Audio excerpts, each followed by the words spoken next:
Over the last several months, I've been watching as prominent leaders within the world of free and open source software have been having this rolling debate over how to deal with me, over how to handle the Lunduke Journal and what to do about it. And it has become an increasingly contentious debate.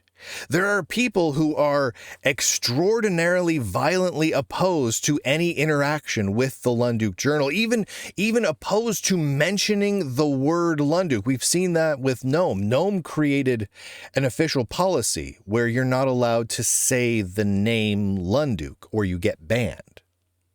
And so we've seen this debate sort of evolve. And I wanted to read to you a conversation that was had. I think it was just yesterday, over on Mastodon, because of course it happens over on the Mastodon social network.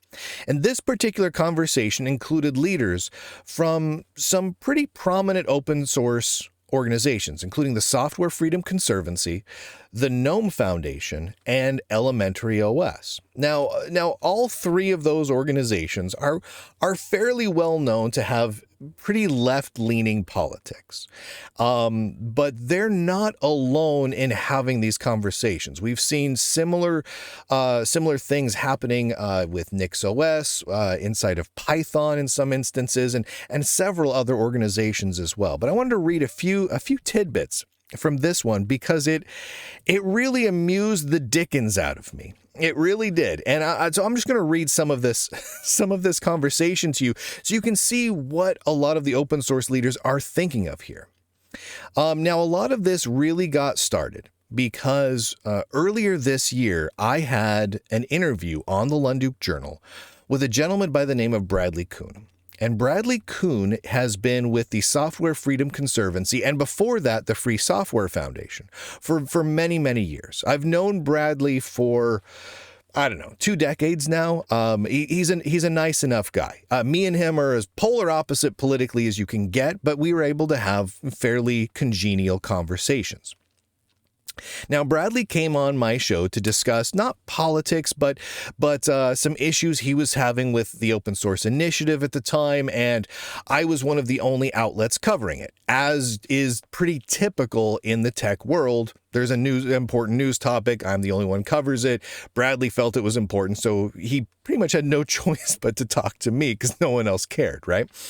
And so because he spoke to me, though, that caused many, many other people within open source to block him, to ban him, to yell at him. And we're not talking average users. We're talking leaders, executive directors, board members, project founders and leaders of significant open source projects. And so there's been an ongoing conversation around this.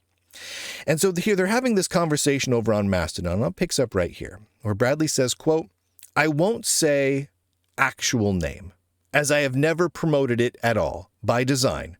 It is the, quote, Fox News of free and open source software." I'll stop right there. That's a pretty typical thing in these conversations. They cannot say my name. If you consider the word Lunduke to be Voldemort or Beetlejuice, where if you say Lunduke 3 times, I appear and go, "It's showtime," or something like that, right? But they will not say my name. Sometimes they'll call me Fox News of free software. They used to call me, and sometimes they still do, Tucker Carlson of free software, though that seems to be going away more. The Fox News of free software, though, has sort of stuck. Sometimes they literally will say "he who shall not be named," which I find that hilarious. He continues. "I'm curious to know the specific search that yielded as the first result." They were talking about searching for his stuff, showing me as the first result. "I didn't hang out with him. I did a press interview. I directly criticized his positions. Some argue public figures should boycott outlets like Fox. It's a reasonable argument, but I disagree. In my opinion, it's better to go on the outlet and show viewers you're a better person than the purveyors of the outlet," end quote. So what Bradley is suggesting here is that he would come on the Lunduke Journal and show all of you that he's a better person than I am, right? That's his strategy. And I'm going to agree with him on that strategy. Not that he's right about things, but if he wants to convince people that are pretty much already disagreeing with him that he's right, well, you got to go to where those people are, right? And so he's saying that he disagrees with me on a lot of things. He disagrees with Lunduke Journal viewers and readers on a lot of things. So he went on my show to talk about those things, to present those. Now, I thought it was interesting. He came on my show at the beginning of this year. And you can go find that interview. It's it's over an hour long. We had a great conversation. It was fun. It was friendly. It was great. We left happy, right? In fact, he and I talked on the phone for a good hour after the fact about all manner of different things. It was very, very friendly, very friendly. But after that show came out, he made a point of never sharing it, of never showing people, of never linking to it, or even mentioning that he went on it. He downplayed it because immediately he was attacked for it. It's fascinating. Now, a lot of other people chimed in, including the leader of the Elementary OS project, who has previously in the past talked about how he would end up on the news because he would violently attack me or something like that. So he's kind of gone off the deep end there. He said, quote, "Nah, beep that. You associate with known fascists. That's beeped up." That's the Elementary OS tactic, right? You don't interact with people you disagree with. Specifically, do not interact with Lunduke. Fox News of free and open source software. Then Jordan Petritis over at the GNOME project, who is a gentleman who has said some pretty crazy things recently. You can go look up some of his stuff in past Lunduke Journal coverage. But he's also, penned a lot of the press releases around GNOME and is a pretty vital member of the GNOME project, right? He's important in their leadership line. He said, quote, "Bradley, if you were to go on Fox News, they would be platforming you. When you go on the Nazi Hour talk show, however, you are legitimizing and giving credibility to someone who is already a nobody and shunned outcast. You platformed the Nazi in this case. Actually, having that guy cover the issue in any authoritative capacity means that nobody is going to touch it, and it only undermines your goals." Woohoo! Spicy, right? Oh, the Nazi Hour talk show. Holy heavens. So Fox News of free and open source software and the Nazi Hour talk show, they like to reference me in different ways, but they always mean the same thing.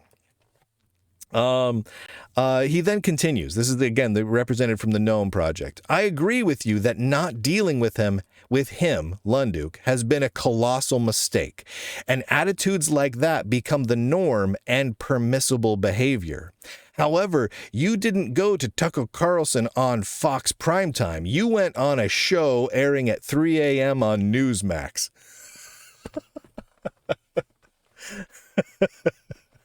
Sorry, I found that funny. He continues, "And it's not a game of some. One thing doesn't undo the work you've done all these years. It's just that we don't want to see a repeat of it." In other words, they're basically demanding, begging, bullying someone to not talk to Lunduke again. Don't do it again. Don't go on him again, right? And it's interesting, the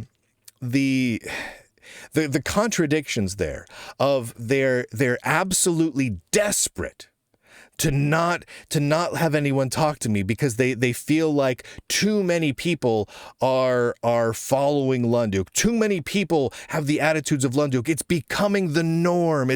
Lunduke's attitudes are permissible behavior because he's out there too much.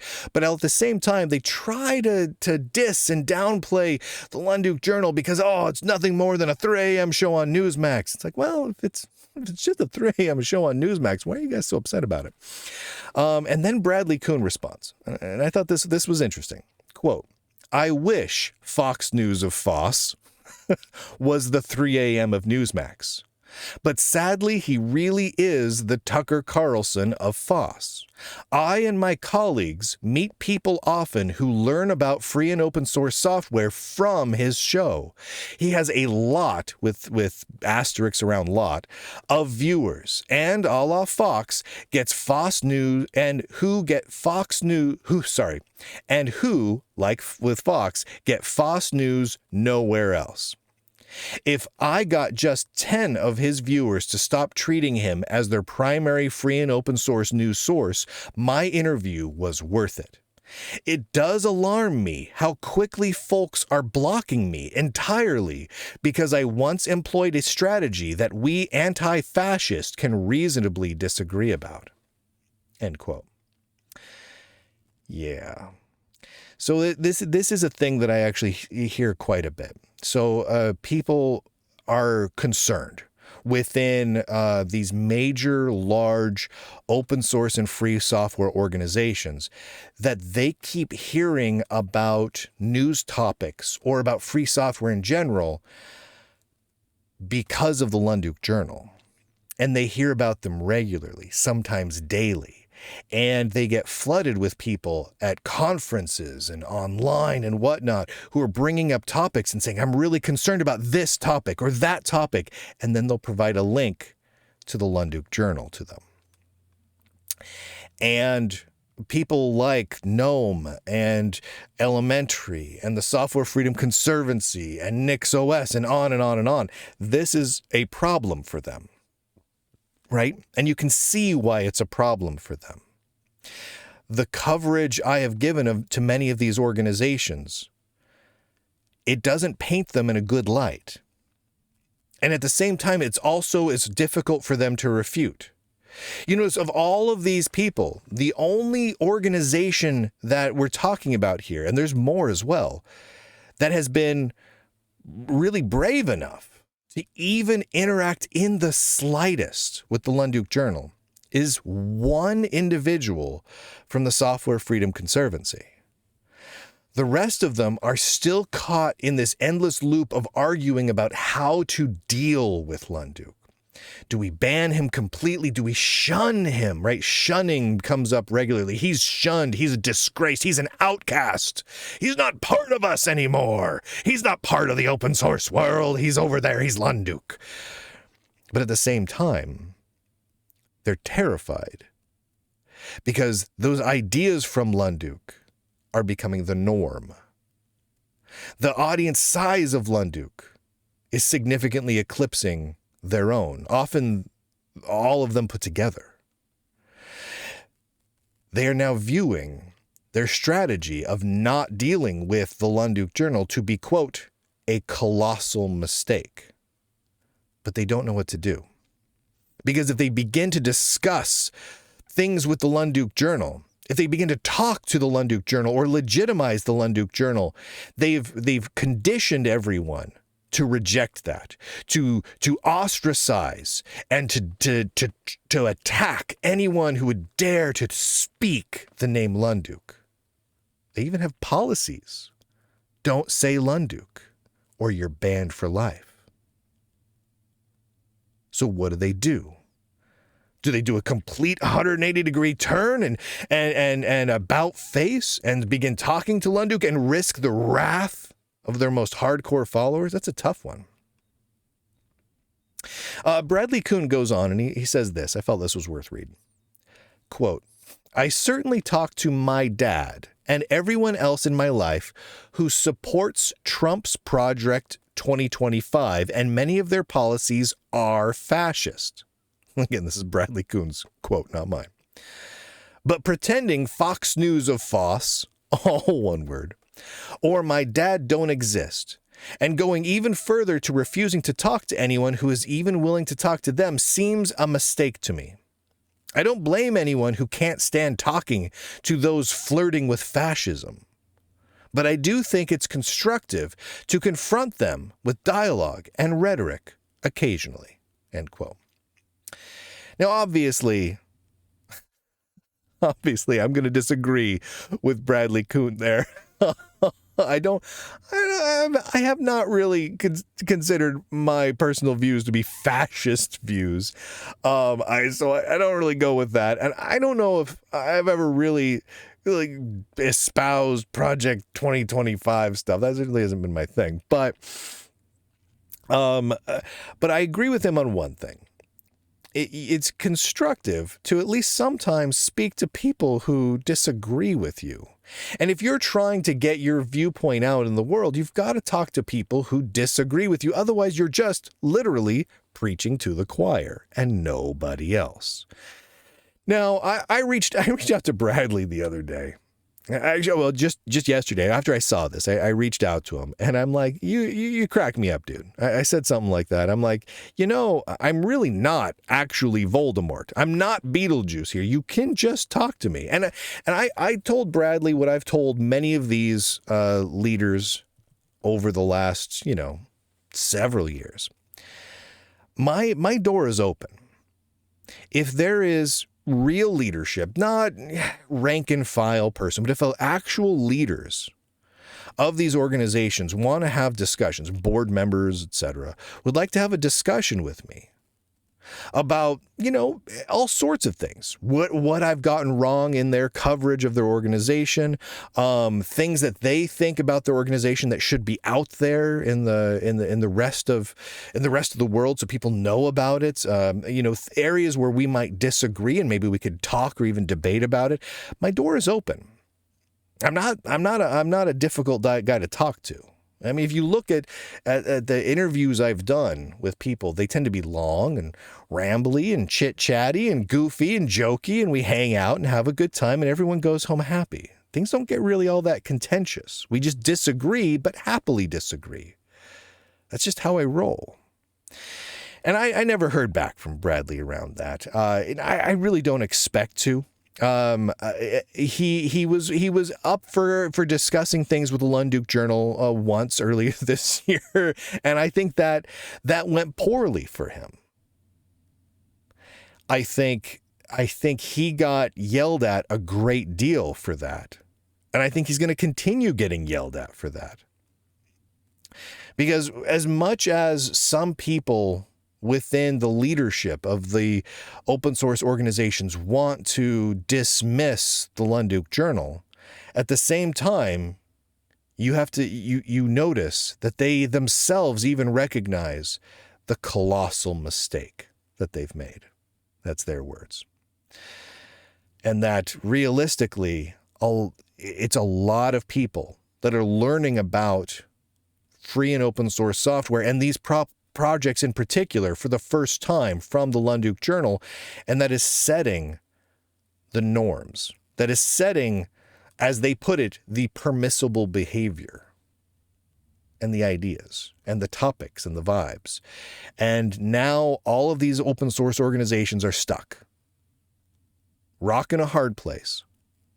What the heck are they going to do? And they're just yelling at each other. They're mostly just attacking each other while they try and hide their discussion behind code names. And this is one of several such discussions that have been going on. I've seen some in Matrix channels. I've seen a couple emails here and there. I got a leaked email a couple of weeks back that really doesn't have anything that these chats don't have in it, between some other individuals that I couldn't share because one of the guys on it would be outed the moment I shared it because there weren't that many people on the emails. But a lot of those same sorts of things have been going around, and it's been a great deal of that as time goes on.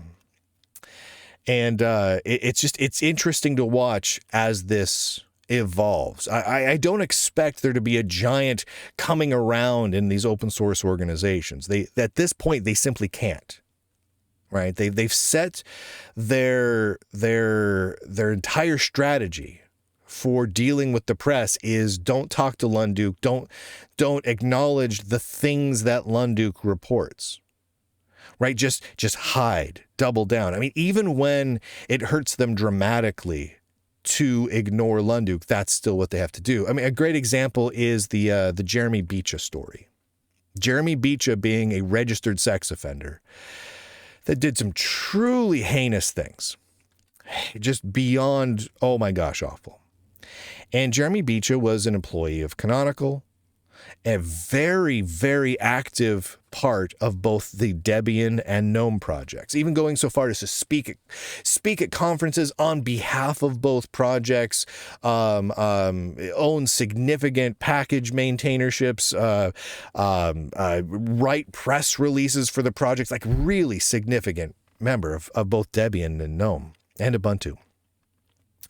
But because the Lunduke Journal covered the story, now Debian and GNOME can't publicly acknowledge it. Because if they publicly acknowledge that, yeah, they had made a mistake by not warning people that a very dangerous registered sex offender of little kids was a significant part of the project and had access to people at conferences and all sorts of things, and they didn't warn anyone this was a mistake, they cannot come out and admit that. They can't deal with that publicly. They can't own the mistakes they've made and try to fix it going forward because Lunduke covered it. The moment they admit to those mistakes, the moment they even acknowledge the news story existing, they've acknowledged Lunduke, and they will get lambasted for it, both internally and externally, from the people that they've conditioned to say, if you say Lunduke, that's evil. You have to even use code words for it. Fox News of FOSS. It's crazy. So we're going to, I don't talk about the specifics of this all that much. I occasionally will allude to what is happening within the free and open source world. But I wanted to give you this little insight because this was a short discussion between three fairly prominent open source projects, leadership of those projects. In one case, two founders and one prominent contributor, showing kind of three very disparate viewpoints and them arguing and really kind of almost just bickering with each other about what to do about me in a panicked fashion. I'll keep an eye on it. This is not something I'm going to report on regularly because realistically, this is happening. I hear more about this every couple of days. Every couple of days, there's another thread. There's another leaked IRC conversation between project maintainers, or a leaked email thread between board members, or something going on along these lines. OpenSUSE is talking about this, and NixOS is talking about that, and the Ubuntu team's talking about this, and it keeps going on. If I covered it every time I got stuff in like this, we'd be talking about this literally nonstop. Every single day, it would be all I could do is talk about this stuff. But I wanted you guys to see what was happening, because within the open source world, it's interesting to see what is really driving their communication with the world, and what is it that they are obsessing about. What are they consumed with in terms of how they present their projects and open source software, and what they are really consumed with now and have been for quite some time, more than any other single topic, is how do they deal with the Lunduke Journal. It's fascinating. It's fascinating to watch. And yeah, you don't have to take my word for it. You can just watch them. It's crazy. Thank you, by the way, to all of the Lunduke Journal subscribers who make it so I can do the things that cause all of these people, the phrase "living rent-free," I guess comes to mind. So thank you to all the Lunduke Journal subscribers for making it possible. I really do truly appreciate all of the support and love and kindness and generosity that all of the subscribers have shown over the last many years of keeping the Lunduke Journal going, growing, and just expanding. So if you go to lunduke.com, there's lots of places where you can read, listen, watch the Lunduke Journal, all for free, and of course, ways that you can support the work of the Lunduke Journal too. I truly appreciate it. We've got no ads. We've got no big tech sponsorships. Just subscribers like you. That's it. That's what keeps the lights on. That's what keeps this work going. And that's what keeps all of these open source projects being absolutely obsessed with the Voldemort The Fox News of FOSS. That's ridiculous. That's just so ridiculous. And with that, ladies and gentlemen, boys and girls, nerds and nerdettes across the inner tubes, I do declare, end broadcast.